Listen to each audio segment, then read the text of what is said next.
আপনি নিজে অবাক হয়ে যাবেন।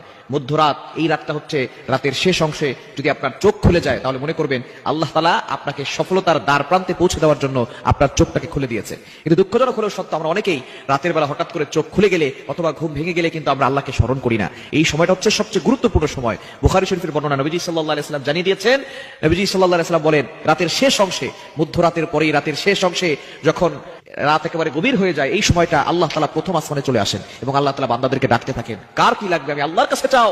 রাতের শেষ অংশে এই সময়গুলোতে, এই সময় যদি আপনার চোখ খুলে যায়, আপনি এই আমলগুলো করতে দেরি করবেন না। আপনার উযু করার দরকার নাই, ওই অবস্থায় আপনি আমলটি করবেন। আল্লাহ তাআলা দুইটি নাম পড়বেন 11 বার করে। কয়বার? এবং দুইটি নাম পড়ার আগে আপনি 3 বার দুরূদ শরীফ পড়বেন। দুরুদের ভিতরে সর্বশ্রেষ্ঠ দুরুদ হচ্ছে দুরুদ ইব্রাহিম। এই দুরুদটি বেশি বেশি পড়ার চেষ্টা করবেন। আল্লাহুম্মা সাল্লি আলা মুহাম্মাদ ওয়া আলা আলি মুহাম্মাদ কামা সাল্লাইতা আলা ইব্রাহিম ওয়া আলা আলি ইব্রাহিম ইন্নাকা হামিদুম মাজিদ। আল্লাহুম্মা বারিক আলা মুহাম্মাদ ওয়া আলা আলি মুহাম্মাদ কামা বারাকতা আলা ইব্রাহিম ওয়া আলা